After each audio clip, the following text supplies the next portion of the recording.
times 10 to the second joules of energy from 8.5 times 10 to the 27 photons. What are we solving for in this problem?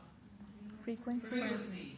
Symbol is the V, the new, cursive V. Alright, so that's what we're solving for. What do we know? Energy. Alright, we know the energy. Now what energy is that? Is this my total energy? Is this the energy of a single photon? What is that? It's the total. Alright, so the total energy is 1.0 times 10 to the second joules. What else do we know? Number. We know the number of photons. What's that? 8.5 times 10 to the... 27. Okay. Alright. Can we solve this problem in one step based off of what we know? No, we can't. But given the information that I have, what would I want to solve first that would then allow me to link up to my frequency? A photon. Right. If we can figure out Photon. what the energy of a single photon is first, then we could use that to get to the frequency. Okay. Now, with the information, because I see each photon two places, which equation would I want to use to figure out the energy of a single photon here? The last one. The second portion, right? Because I know the number of photons, I have the total, I can figure out the energy of a single photon. Okay? Rearrange this equation. Energy of a single photon equals what? Energy of total The over total number of divided photons. by the number. Okay? Can we plug in? Yes. Yes. Joules. Good. All right, so we plug it in. 1.0 times 10 to the second joules divided by this number, 8.5 times 10 to the 27.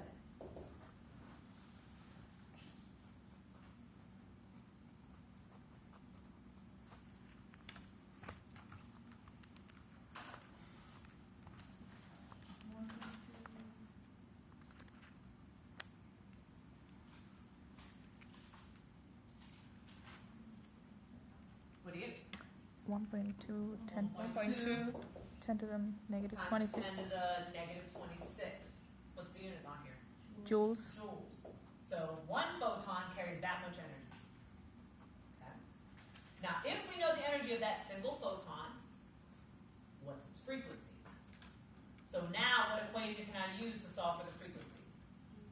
A photon Alright, so we're going to use the equals first equation. Now, in this case, does it make sense to use this first part or the second part based on what we're trying to solve for? first The first part. part, because again, we're ultimately trying to tease out the frequency. Again, that's where knowing your units is going to be helpful. So E photon is equal to the frequency times, Planck's constant times the frequency. Rearrange this equation. Frequency equals what? E A photon photon divided by the constant h. h. Okay, just dividing both sides by h. Now we can plug in 1.2 times 10 to the negative 26 joules divided by 6.626 times 10 to the negative 34 joules times seconds. We're plugging in Planck's constant.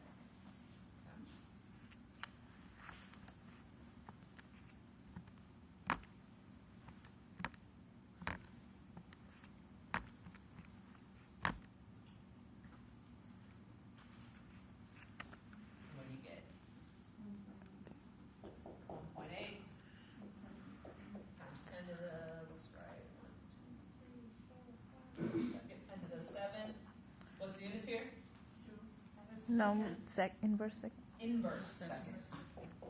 Because you're doing joules, they're going to cancel. You're left with seconds on the bottom, but you're dividing by it. So it's 1 over seconds, which is the same thing as inverse seconds. Okay? That would be the frequency associated with this light. Good. So these type of problems, call out what each number represents, which variable, and it'll help you tease out which equation to use. Okay?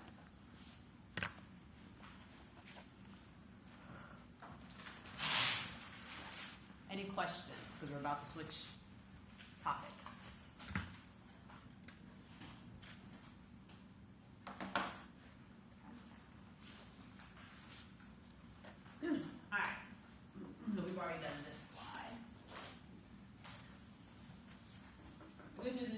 calculators away for the day. Yay! Oh no. All right, we've already covered this slide here.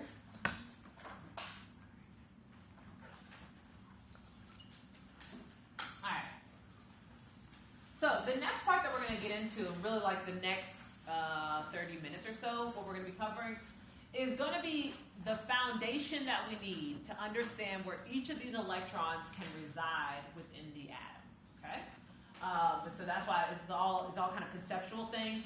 We're going to be assigning some numbers to the position in which the electrons are located, but that's going to come down the line, and we're going to talk about how that correlates into the 1s, 2s, all that good stuff. Okay. All right. So again, a lot of people are credited for what we know about the atom itself. One of the people credited is Rutherford. What he found was that the atom itself contained this very, very dense area. Okay?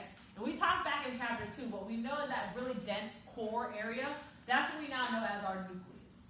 Now, even though that nucleus, remember, holds a positive charge and a lot of the mass, right, because our protons and our neutrons are found in that nucleus, it only makes up 1/10 of a trillionth of the volume of the atom. Okay? So what that means is your nucleus is here, but the electron cloud is what's making up the total majority of the volume. Okay? So that's what we want to understand here. Okay? And it's those electrons that ultimately are going to dictate the behavior of the atom. And where we're going in the next couple slides is going to understand how we can correlate where something is positioned to the behavior that it's exhibiting. Okay? Now, what originally was thought that, okay, we have this nucleus, and if you think about most classical pictures of what an atom looks like, they always say, oh, the electrons are kind of just floating around. And a lot of times you see kind of this image that looks like this, where the electrons are just constantly moving around like that. Everyone's seen an atom picture like that. Well, the problem with that is if you have these negative particles that are just freely moving back and forth all the time, well, they're generating a lot of energy, constantly. All right? And if you're generating constant energy, then these atoms, they're going to be glowing because there's nothing but energy coming off. But in fact, we do not see this glow, this constant energy being evolved from an atom. Okay? So what it tells us is that these electrons, there's a little bit more structure to where they are and how they can move within the atom. Okay? So another model that can be used comes from Bohr and Niels Bohr. And so what he found was that the energy associated with the position for where these electrons can be fixed is what's called quantized, meaning that there's a certain amount of energy per position that exists within the atom. Does everybody have their pictures of this? Because I need to erase this. All right, everyone's good?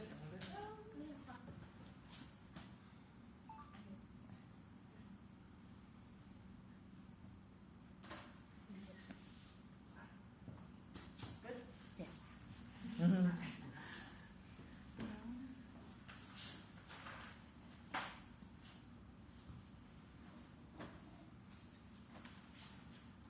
Alright, so again, let's think back to our nucleus. Okay, so we know that's our nucleus. Alright, so what he found was that the energy associated with where these electrons could be positioned, there was a certain fixed amount per location. And so there's these regions that were closer to the nucleus, and then certain energy associated with each kind of step that you can use to get away from the nucleus. Okay? So there's quantized. There's a certain amount of energy that's available here, certain amount of energy available here, certain amount here, so forth. So that's what quantized means. And these atoms, these electrons, in order to go from one to the other, or from up to here, or from here to here, required me to either gain energy, so I could go from low to high, or to lose energy, to emit energy, to go from high to low. Okay? And so it's these quantized energy positions that we know as stationary states, which are where the electrons themselves can reside. They can either be in the first stationary set, second, third, fourth, so forth. All right, and again, going from low to high requires me to absorb the amount of energy needed, and going from high to low requires me to emit, to release energy. And those emissions, as they're letting off that energy, there's a wavelength associated with it. Ultimately, a frequency as well. And we're going to see on Wednesday a color that you can see with this transitioning. Okay? So your lab on Wednesday is going to be focused on looking at these emission spectra that take place when I'm going from high energy to low energy. So when I jump from high to low, the wavelength associated with it is going to vary depending on how much energy am I losing within that transition. What we end up observing is a color associated with those various transitions. And that our lab on Wednesday is going to be focusing on tying that color to the wavelength and vice versa, and to the position that it traveled. Okay? You guys should not have these slides. I believe I've already taken them out, so skip that part. We don't have to worry about that.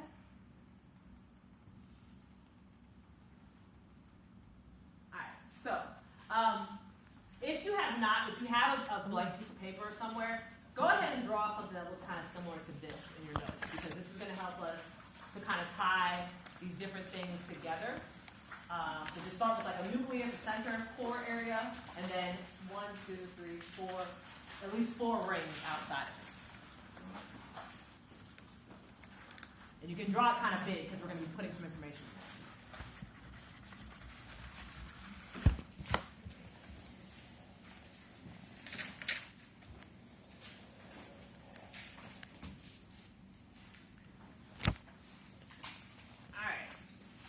So if you are ever so daring enough to get into PChem, or physical chemistry, you will spend like 6 weeks on this idea, okay?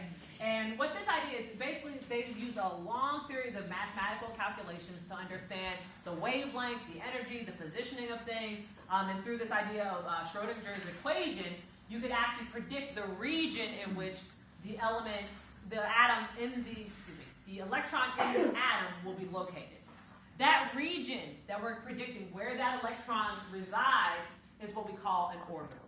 Okay, so you're going to hear this word orbital a lot in this chapter and the next chapter. So your orbital, how would you think about the orbital? Basically, it's the house for the electrons. Okay, it's where the electrons live. Okay, I like to teach this in parallel with an example of like your house or like a living complex or like a map of where a community could be located. And think about that the electron lives inside the orbital. Okay? And we're going to talk about how we can predict what street or what energy level do these houses reside. Okay? We're not going to get into the math associated with it. Like I said, that's PChem. That's a very long time spent on that. But we're not going to get into the calculations. But there is the take-home messages that we're going to be talking about over the next few slides. Okay? All right. So what this wave function, the symbol, what the wave function can help us predict is the size of the orbital or house that we're talking about, the shape of that orbital or house, and where it's oriented in space. Okay? And again, as I get bigger and bigger and higher energy, that's going to dictate how big my house can be. Now, what you're going to end up being responsible for in this chapter, in this material, are these things called quantum numbers. Now, the quantum numbers are a series of numbers that we can use to predict how far away from the nucleus you are, the type of house that you're in, whether it's small or big, and the address of the house, or more so thinking about the orientation of the house. Okay? So the three quantum numbers from this chapter you're going to have to know are your N quantum number, your L quantum number, and your ML quantum number. Chapter 8, we're going to add a 4th quantum number, and with those 4 quantum numbers, we can predict every single electron on the periodic table up to 118 where they sit in the atom. Okay? All right. So, let's start off very simple. Your N quantum number. Okay? Your N quantum number. This is what's known as your principal quantum number. Okay? The principal quantum number is basically saying what energy level are you located on. In my housing example, it's what street are you located on. Are you close to the nucleus or are you far away from the nucleus? So each of these, in my example, they represent like streets, a street that the house can be on. So here's 1, here's 2, 3, 4. Okay? But they also represent the energy level. What energy level are you on? 1, 2, 3, or 4. As you get higher in the quantum number, the further away you are from the nucleus. Okay? So your N quantum number can be any integer greater than, equal to 1. Okay, so it could be any integer value. And you're going to select that integer value based on which energy level are you on. So in the first energy level, what do you think n would be equal to? 1. Good, so n equals 1. In the second energy level, what do you think n equals to? 2. 2. Third? 3. 3. 4. 4. Very good. So each energy level, as I get higher and higher, goes N1, N2, N3, N4, N5. Alright? So you keep going up to 7, 8. Okay? Everyone clear with that? Yeah. So when you're assigning that value, it's going to be an integer value. 1, 2, 3, 4, 5, 6, 7. Okay? So any integer greater than equal to 1. And again, this is telling me my energy level. So let's say I'm in energy level number 4. If you're in energy level number 4, then that means your house is somewhere in this street. If I say energy level 2, you're somewhere on here. If I see n equals 3, you're here. So it's telling me which street are you on. If you ever seen like a housing complex or a community, there's a lot of different streets, a lot of different houses. But this is telling me, well, which street are you on? Yes. Is the electron located on the line that you've drawn or in? Inside. It's inside. Okay. Okay. So it's really the orbital is like a region in which it could sit. So it's somewhere inside. Okay. Okay. All right. And again, I'll show pictures of all this in a second, but I think when I go through it and show pictures of the same thing, it's very confusing. All right. So that is your n quantum number. Now, once you've declared your n, you can then think about your L quantum number. The L quantum number is your angular momentum quantum number. What that tells me is the shape of the orbital. Or if I go to my house example, it tells me what kind of house am I in. Because I know if I look at a community plan, there could be townhouses, there could be mansions, there could be all these different types of houses within the same street. So the L quantum number tells me the shape of the orbital, my house. Now, your L quantum number, you're going to list all values between 0 up to n minus 1. Okay, so within an energy level, the possible shapes that could be in that energy level coincide with numbers from 0 up to n minus 1. So listen to those. Okay, between. Alright. And each of those numbers that you write coincide to a specific type of house. Alright, so let's look at this. When n equals 1, what would I list as my possible L values? 0. The only value I can list is 0. So if L equals 0. The only possible value I can list is 0, right? The number 0 for the L quantum number coincides with my s orbitals. So these are your s orbitals. Okay? Your s orbitals are spherical shape. Alright, so they're just a circle. And again, I'll show you pictures of all this, but I just want to get through this concept first. Okay? So what that tells us, in the first energy level, the only type of house that can exist is your s orbitals. Okay. Does that make sense? Alright, so again, once I know what my n is, I can then figure out my L. Alright, so let's try it again. If n equals 2, what are the possible L values? 0 or 1. Well, I already know that 0 means I have what kind of house? I have, so also in my second energy level, I have S's. But now when we introduce 1, if L equals to 1, those are your P orbitals. Okay? So in terms of, if you want to parallel this to my housing example, your S orbitals, those represent our studio apartments. Give me one second. Those represent the studio apartments. They're small. Your P orbitals, those are like your townhouses. They're a little bit bigger. They look like two balloons tied to one another. Yes?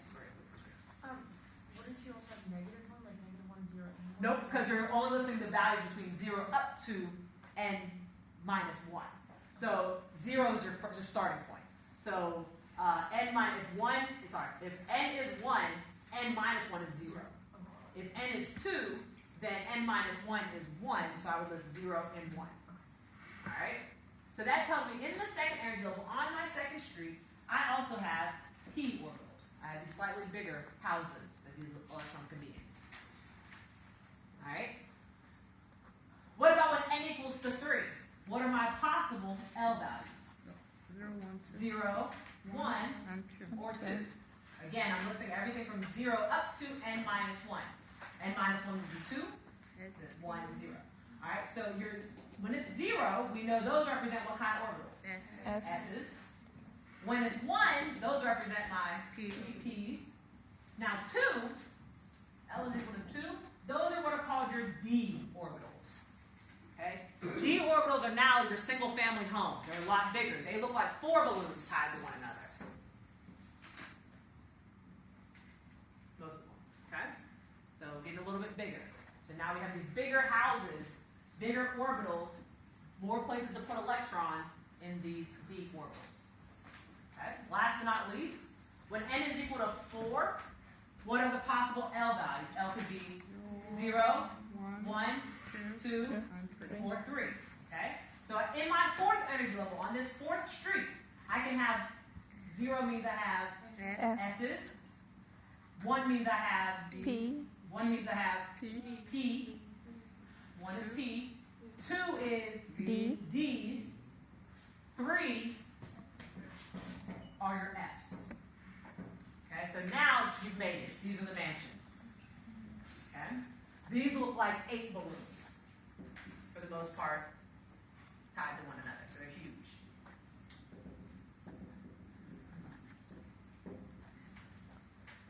Okay? So you can see, as I get higher and higher in energy levels, the more and more orbitals, the more and more houses that I have to put electrons in. Is everyone clear with that so far? Yeah. All right. The third quantum number is your ML quantum number. The ML quantum number is your magnetic quantum number. All right, so has anybody ever been to like a community and there's a bunch of houses that kind of look the same, right? There's like a floor plan that things look the same, right? So there are different types of these S's or P's that exist. So what the ML value for our housing example, what it represents is the address. Which exact house are we in? They all kind of look the same, but which exact one are we in? In reality, what it's representing is the orientation. Which way is it facing? All right? But it also helps us to figure out, well, how many of that type of orbital exists in that energy level. Okay? Now, your ML value is equal to, you list integers between negative L up to positive L. So you have to declare your L first before you can get your ML. Okay? So when L is equal to 0, what are the possible ML values that you would state? Just 0. That's the only integer between 0, which is, you can't make positive or negative. So the only integer we can write is 0. How many numbers did we just write down? 1. So what that means is there's only one kind of s orbital that exists. Okay, so there's one type of s orbital that exists. Okay, so in this first energy level, I only have one type of s that's in there. Okay, so that's the only place that electrons can go in that first energy level, into that s orbital. Okay, now what about when L equals 1? What are my possible ML values then? 2. So what, remember we're listing from negative L up to positive L. So what would we say? 0 and 1. So we would say negative 1, 0, positive 1. So negative L up to positive L. Oh. Negative 1 up to positive 1. Okay. How many numbers did we just write? 3. 3. So what that means is, well, remember, we've already said when L equals 1, those are my p orbitals. The fact that I wrote 3 numbers down means that I have 3 types of P's that exist. So there are 3 types of P's. Okay? So in this second energy level, I would have 1 type of S that's here, and then 3 types of P's that could be in here. Okay? Notice we don't have any D's, no F's yet. And I'm going to show you all the pictures in a second. I just want to get through the math or the number portion. All right, when L equals to 2, what are the possible ML values? -2, Negative -1, 1, 0, 0, 1 plus positive 1, 1 plus 2. positive 2. How many numbers did we write? 5. 5. So there's 5 types of what? D's. D's. Because remember L Yeah. equals 2. All right, so there are 5 types of D's. Okay? So again, I have no D's in my first energy level, no D's in my second energy level. But now in my third energy level, I have 1 type of S, 3 types of P's that exist, and 5 types of E's that exist in there. Okay? And then last but not least, when L equals to 3, what are the possible ML values? Negative 3. -3, Negative. -2, -1, 0, positive 1, positive 2, positive 3. How many values did we just write? 6. How many did we 1, just write? 2, 3. 7. So what that tells me, there are 7 types of F orbitals that exist. Okay, 7 different types that exist. So in the fourth energy level, now I have 1 type of S that can exist. If the L is 0, I have 3 types of P's that can exist. We're talking about my P's. I have 5 types of D's, and then 7 types of F's. What you should realize, we can't have an F orbital in the first energy level. It's not allowed. We can't have an F orbital in the second. You cannot get introduced into that fourth energy level. Okay? Alright, so again, you should be able, if you know the energy level, to work your way down to figure out how many types of different orbitals can exist, and then how many, within those orbitals, how many different types of those exist. Okay? These are known as this is your energy level, your principal level. These are your sublevels. Okay? You'll hear some of that. Sublevels. And principal level. Okay? Alright, yes. So when it says it's a magnetic quantum number, you said that was kind of like how it's oriented in. Yep, in space. I'm about to show you all the pictures Okay. now. Yep. I just wanted to get through the number scheme so it'll make sense when we see the pictures. Okay? Alright. I'm going to leave this up here. Alright? Alright, so going back to the n quantum number. Again, the n quantum number is basically telling us the energy level. Which street are you located on? Which energy are you located on? The higher the energy level, the n value, the further away you are from the nucleus. Now, each of these energy levels has a fixed amount of energy associated with it. Again, it's quantized. And we can calculate exactly how much energy is needed to be in that energy level through this equation here. I'm not going to say much more on this until Wednesday's lab, because this correlates great with what we're doing in Wednesday's lab, so I'll get into this calculation a little bit more come Wednesday's lab. But what you want to know is, again, the energy is going to vary at each energy level. Again, n can only be any integer value greater than 1, greater than or equal to 1. Okay? As I increase the energy level, the amount of energy overall associated with it also increases. But notice the distance between here to here and here to here, it gets smaller as I get higher and higher up. Okay? And if, as an electron, if I wanted to go from here to here, I would have to absorb enough energy to come up. Or if I wanted to go from here to here, I would have to lose that energy to come down. Okay? Again, we'll get into this electron transition stuff on Wednesday's lab. When things emit energy when they go from like high to low, again, remember there's a wavelength associated with that. And that wavelength, if we looked at what's called the emission spectrum, would tie into a color that we may visually see. And this is, like I said, you're going to be using to predict the unknowns based on their emission spectras. All right. So again, absorb energy to go up, release energy to come down. That light has a wavelength associated with and would correspond to a color that we can see. Okay. All right. So that's our N. How far away are we? Now the L, remember, is telling us the shape of the orbital. L can be from 0 up to n minus 1. The S's, so all the stuff I've talked about, the S's are spherical. P's look like 2 balloons. D's look like 4 balloons. F's look like 8 balloons. Okay, so they're getting bigger. Each one has more energy associated with it. Okay? Your S orbital, again, remember we learned with our ML values, there's only one type of S that exists. Only one type of house that it could, only one orientation that it could be. Okay? Now, as we get further and further from energy level 1 to 2, the size gets a little bit bigger, but there's still only one type that exists.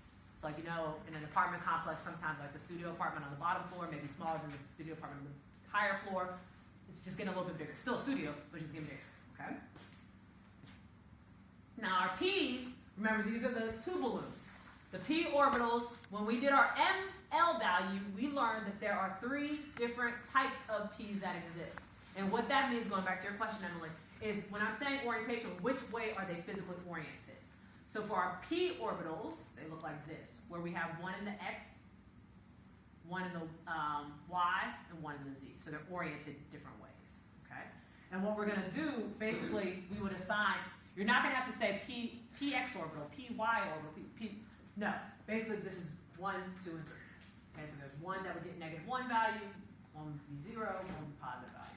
So we could say, okay, this ties to -1, this is number 0, positive 1. We'll take orientation. And you don't have to say, oh, 1 is the X value, 1 is, you don't have to say that. Okay? But just know that there are 3 types that exist. Now our D orbitals, remember we said that these are look like 4 balloons, so they're bigger. We learned that there are 5 different types of D's that exist. Well, again, this talks about the orientation of them. Okay, which way are they oriented? All right. So the 5 types of D's, what they look like, are here.